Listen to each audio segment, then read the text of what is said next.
40년 만에 걸려온 저의 전우이자 형의 전화는 정말 충격이 아닐 수 없었고 60이 넘은 제가 다시금 새 삶을 살 수 있게 하였습니다. 안녕하세요.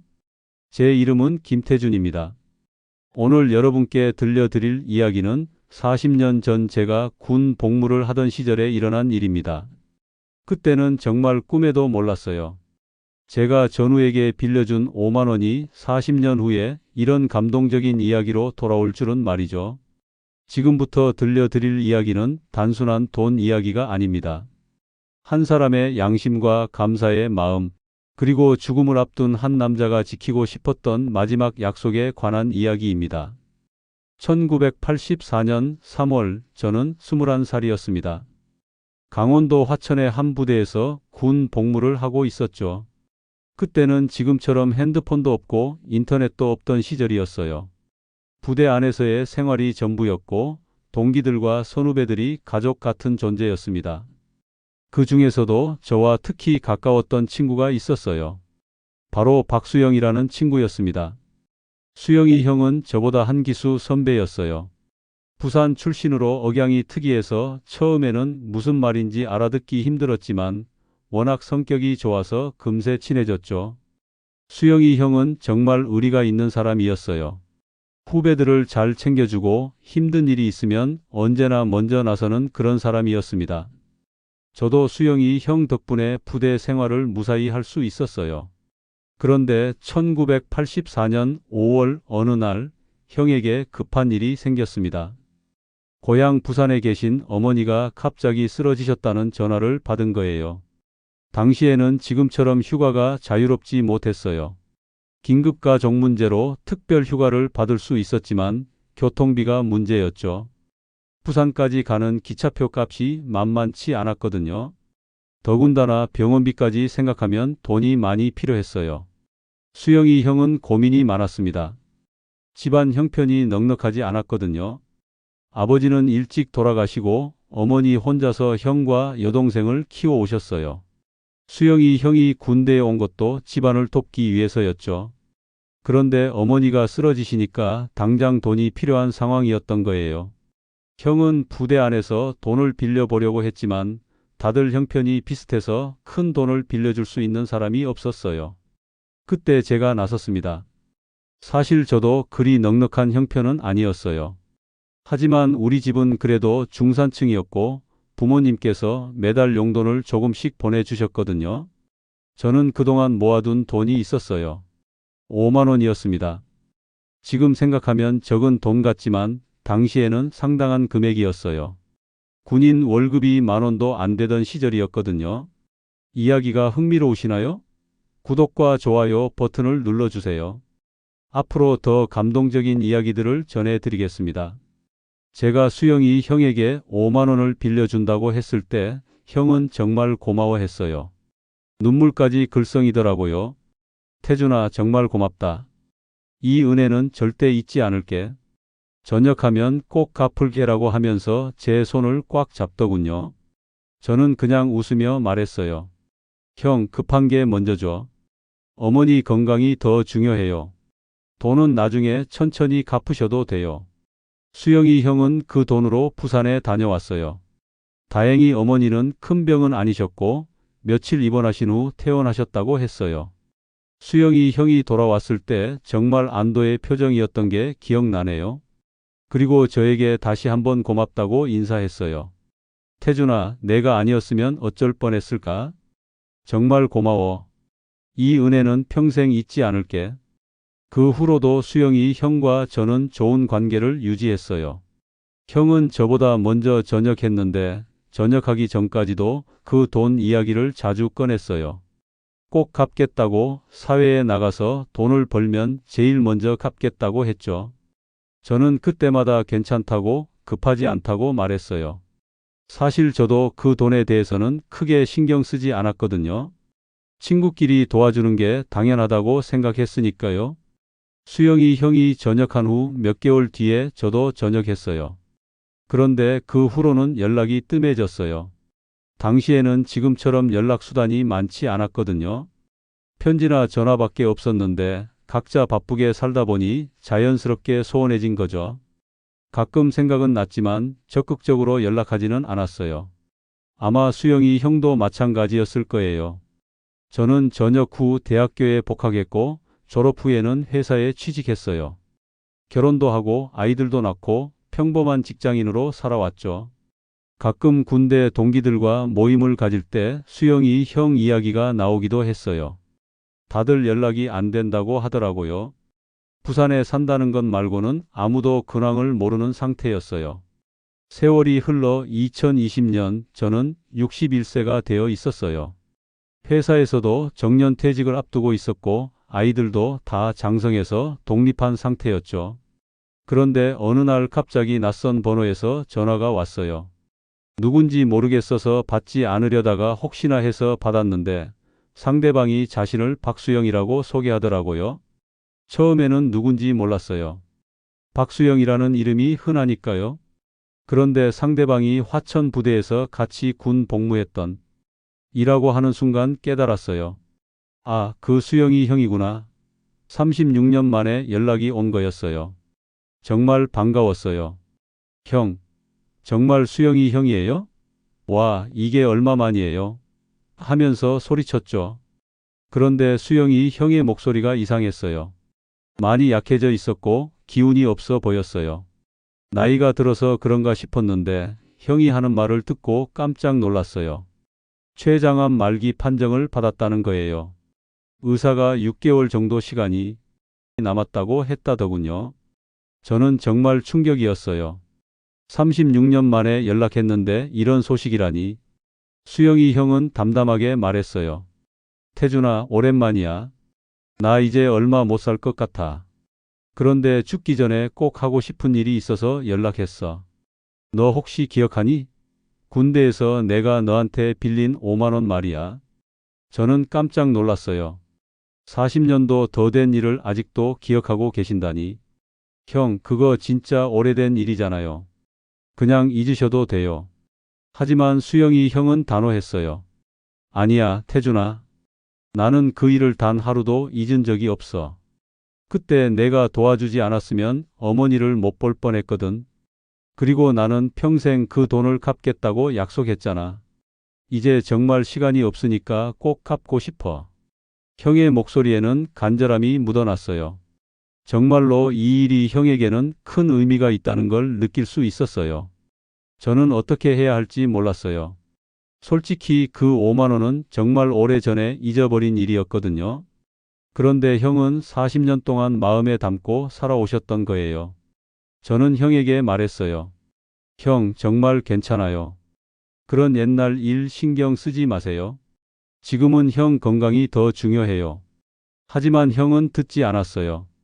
꼭 만나서 돈을 갚고 싶다고 했어요. 결국 저는 형을 만나기로 했어요. 부산까지 내려가기로 한 거죠. 2020년 7월 어느 토요일 저는 KTX를 타고 부산으로 향했어요. 36년 만에 수영이 형을 만난다는 생각에 가슴이 두근거렸어요. 하지만 한편으로는 걱정도 되었어요. 췌장암 말기라니 형이 얼마나 많이 아프셨을까 싶어서요. 부산역에서 만나기로 했는데 형을 한눈에 알아볼 수 있었어요. 많이 야위고 늙긴 했지만 여전히 그때의 그 눈빛이 남아있더라고요. 형도 저를 보자마자 알아보시더군요. 태준아 하고 부르시는 목소리가 그때 그 목소리 같았어요. 우리는 포옹을 했어요. 36년이라는 세월이 한순간에 사라지는 것 같았어요. 하지만 형의 모습을 보니 정말 마음이 아팠어요. 키가 훤칠했던 형이 많이 말라 있었고 얼굴도 많이 상해 있었어요. 병마와 싸우고 계신다는 게 한눈에 보였어요. 형은 제 손을 잡고 말했어요. 태준아, 36년 만이야. 정말 반갑다. 근데 내가 이런 모습으로 만나게 되어서 미안해. 저는 괜찮다고 만날 수 있어서 기쁘다고 말했어요. 우리는 근처 카페로 가서 이야기를 나눴어요. 형은 그동안의 근황을 들려주셨어요. 전역 후 고향 부산에서 작은 사업을 시작했다고 하더군요. 처음에는 힘들었지만 열심히 해서 제법 성공했다고 했어요. 결혼도 하고 아들, 딸 둘을 낳아서 잘 키웠다고 하시더군요. 하지만 몇 년 전부터 몸이 안 좋아지기 시작했고 결국 췌장암 진단을 받았다고 했어요. 그리고 형은 정말 놀라운 이야기를 해 주셨어요. 태준아, 나는 사업을 하면서 늘 내 생각을 했어. 어려울 때 도와준 내 은혜를 어떻게 갚을까 생각하면서 열심히 일했거든. 그래서 사업이 잘 될 때마다 내 몫을 따로 떼어놨어. 40년 동안 말이야. 저는 깜짝 놀랐어요. 형이 그렇게까지 생각해 주셨다니. 형은 계속 말했어요. 5만 원이 지금 돈으로 얼마나 될까 생각해 봤어. 그때와 지금의 물가를 비교하면 최소 50배는 될 거야. 그래서 250만 원은 갚아야겠다고 생각했는데 그것만으로는 내 은혜를 다 갚을 수 없을 것 같더라고. 그래서 이자까지 생각해서 2천만 원을 준비했어. 저는 정말 말이 안 나왔어요. 2천만 원이라니 너무 큰 금액이었거든요. 저는 형을 말렸어요. 형, 정말 그럴 필요 없어요. 5만 원이 2천만 원이 될 이유가 없잖아요. 그냥 마음만으로도 충분해요. 하지만 형은 고개를 저었어요. 아니야, 태준아. 너는 그때 나한테 돈을 빌려준 게 아니야. 나한테 희망을 빌려준 거야. 어머니를 볼 수 있게 해준 거고 마지막 효도를 할 수 있게 해준 거야. 그 가치가 얼마나 큰데? 형의 이야기를 듣고 있으니 눈물이 났어요. 저는 그냥 친구를 도와준 것뿐이었는데 형에게는 그렇게 큰 의미였다니. 형은 가방에서 봉투를 꺼내더니 제게 내밀었어요. 태준아, 이거 받아줘. 이거 안 받으면 나는 편안하게 죽을 수 없어. 40년 동안 마음에 담고 살았던 빚이야. 제발 받아줘. 저는 정말 고민했어요. 받기에는 너무 큰 돈이었지만 형의 간절한 마음을 생각하니 거절하기도 어려웠어요. 그때 형이 또 다른 이야기를 해 주셨어요. 태준아, 사실 나는 내가 어디 사는지도 몰랐어. 그런데 몇 년 전부터 탐정을 고용해서 너를 찾았어. 내가 서울에서 회사 다니고 있다는 것도 알고 가족들 이야기도 들었어. 내가 착하게 잘 살고 있다는 얘기를 듣고 정말 기뻤어. 형은 계속 말했어요. 나는 이제 얼마 못 살 것 같아. 의사가 6개월이라고 했는데 벌써 3개월이 지났거든. 그런데 죽기 전에 꼭 하고 싶은 일이 있었어. 바로 내게 빚을 갚는 거야. 그래야 마음 편히 갈 수 있을 것 같아. 형의 목소리가 떨리고 있었어요. 정말 간절한 마음이 느껴졌어요. 결국 저는 그 돈을 받았어요. 형의 마음을 거절할 수가 없었거든요. 하지만 조건을 달았어요. 형, 이 돈은 제가 받을게요. 하지만 이 돈으로 좋은 일을 할게요. 어려운 사람들을 도우는데 쓸게요. 그러면 형의 마음도 더 의미 있게 전해질 거예요. 형은 고개를 끄덕이며 고맙다고 했어요.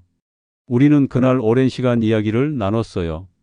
군대 시절 추억도 얘기하고 그동안의 삶에 대해서도 나눴어요. 형은 힘들어하면서도 계속 웃으려고 노력하더라고요. 저를 위해서였겠죠. 헤어질 때 형이 말했어요. 태준아, 오늘 정말 고마웠어. 40년 동안 마음에 담고 있던 빚을 갚을 수 있어서 정말 후련해. 이제 편안하게 갈 수 있을 것 같아. 서울로 돌아온 후 저는 형과 자주 통화했어요. 몸이 점점 안 좋아지는 것 같았지만 목소리는 오히려 밝아진 것 같았어요. 빚을 갚았다는 안도감 때문이었겠죠. 형은 자주 말했어요. 태준아, 네 덕분에 마음이 정말 편해졌어. 고마워. 그리고 2020년 12월 형에게서 마지막 전화가 왔어요. 목소리가 많이 약해져 있었어요. 태준아, 나 이제 정말 가야 할 것 같아. 그런데 후회 없이 갈 수 있을 것 같아. 내가 받아줘서 고마워. 그리고 마지막으로 하고 싶은 말이 있어. 내가 40년 전에 보여준 그 마음, 그 따뜻함을 잊지 마. 세상에는 너 같은 사람이 더 많이 필요해. 형은 그 후 일주일 뒤에 돌아가셨어요. 가족들로부터 연락을 받았죠. 장례식에 참석했는데 형의 아들이 저에게 인사를 했어요. 아버지가 항상 김태준 아저씨 이야기를 하셨어요. 어려울 때 도와주신 분이라고, 정말 고마운 분이라고 하셨어요. 아버지 마지막 소원이 아저씨께 빚을 갚는 거였어요. 저는 형이 주신 2천만 원으로 정말 의미 있는 일을 했어요. 어려운 가정의 대학생들에게 장학금을 주는 재단을 만들었어요. 이름은 박수영 장학재단으로 했어요. 형의 이름으로 말이죠. 매년 군대에서 어려움을 겪는 장병들의 가족을 돕는 일도 하고 있어요. 형이 그랬던 것처럼 말이죠. 지금 생각해보면 정말 놀라운 일이에요. 40년 전에 제가 아무 생각 없이 빌려준 5만 원이 이렇게 큰 의미로 돌아올 줄은 꿈에도 몰랐어요. 그리고 수영이 형이 40년 동안 그 일을 마음에 담고 살아오셨다는 것도 놀라워요. 정말 의리 있는 분이셨어요. 이 이야기를 통해 깨달은 게 있어요.